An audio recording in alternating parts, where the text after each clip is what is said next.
Programang ito ay rated SPG, striktong patnubay at gabay ng magulang ang kailangan. Bagamat naguguluhan, ay hindi pa rin matitiis ni Santino na makitang nakakulong ang kanyang ina.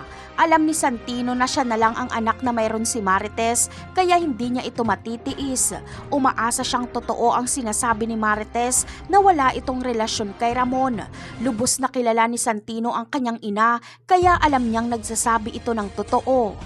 Kaya naman, lalapit si Santino kay Lucio. Uutang siya ng 100,000 para pangpiyansa kay Marites. Bibigyan siya ng pera ni Lucio pero may kapalit ito. Ito ay kung ipagkakanulo niya si Tanggol sa Red Phoenix. Papayag si Santino dito.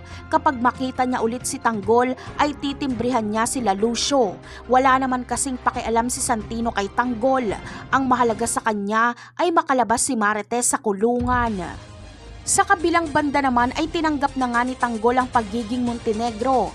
Pero kalakip ng kayamanang matatamasa ni Tanggol ay ang matinding responsibilidad.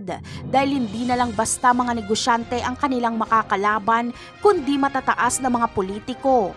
Ang pamilya Guerrero ang mortal na makakalaban ng mga Montenegro. Isang pamilya ng politiko na gustong maghari sa buong Maynila.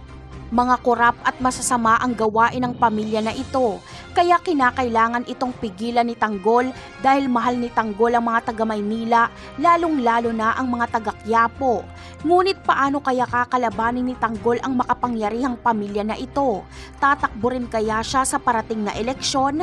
Yan ang aabangan natin sa mga susunod na episode. Paalam!